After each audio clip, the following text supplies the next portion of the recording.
Hello again, this is Cameron Khoshnood from Southern Glazer's Wine and Spirits, joining you at Mr. P's Pub at the Vineyards. We're going to be doing another wine and food pairing for you today. Another white and a red. We have Kim Crawford Sauvignon Blanc and Cella Mosca Cannonau. Going right into it for the Kim Crawford. Kim Crawford is a relatively new brand compared to some other wines that we've tasted.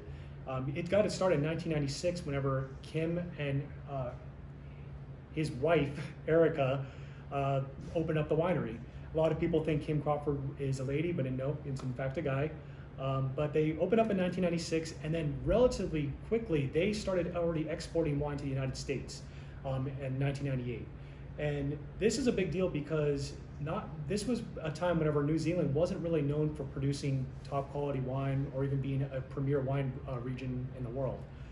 And then right after that, 1999, they got their first 90-point score from the Wine Spectator.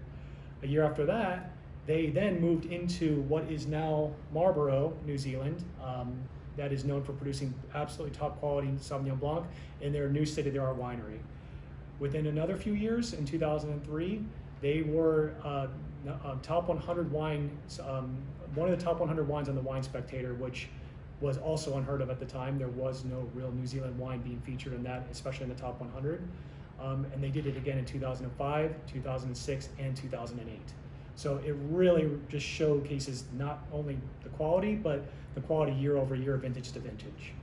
After that, they just absolutely exploded in popularity to become the brand what it is today.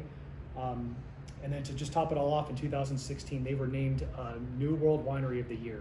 So it just shows throughout the years, they have been absolutely ahead of the game. Right now, unfortunately, Kim Crawford is no longer at the winery, but the current winemaker, Anthony Walkenhurst, is now in charge. He has been working at the winery under Kim Crawford since 2005. And he kind of appointed himself the guardian of flavor, maintaining that Kim Crawford name is a symbol of quality, takes a lot of pride into it. So it's absolutely a fantastic winery. And the wine itself, you get those notes, typical New Zealand notes of grapefruit and grassiness, but you also get something a little unique to the Kim Crawford name. You get notes of passion fruit and melon that are just really what set this wine apart and gives it a little bit more complexities. There's no oak age either, so you get that nice crisp acidity that you would expect from the region, but just an absolutely beautiful showing of Sauvignon Blanc, and just really can't find anything else really like it. Cameron, I have a couple of questions. Yeah.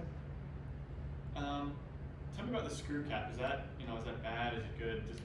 No, screw cap is actually a great thing.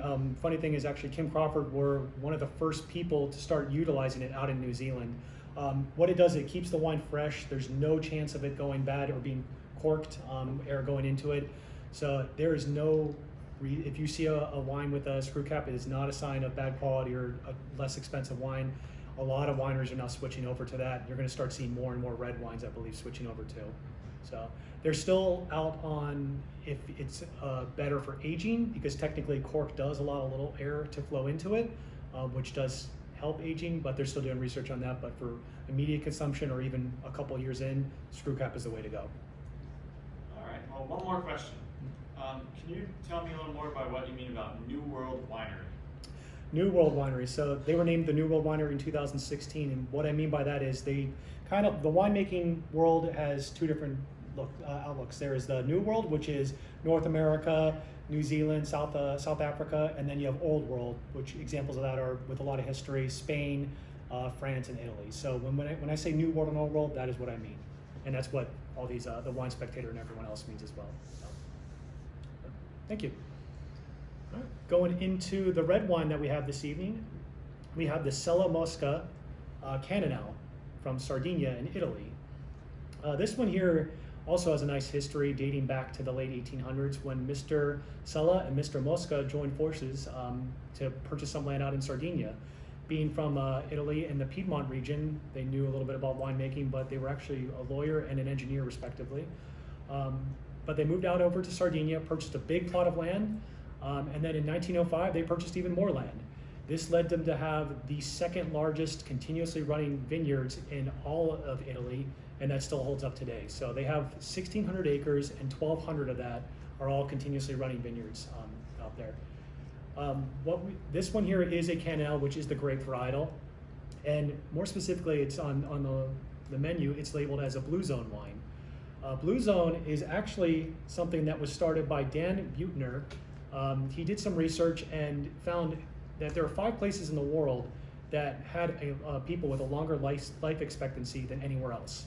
Sardinia was the first place he found that this to be true, and when we call something a Blue Zone wine, that is basically, they found that these wines in particular, the Cannonau, not just Sardinia, but the Cannonau in particular, has 2 to 3 more times more of a thing called a flavonoid, which gives, it has antioxidant and anti-inflammatory properties.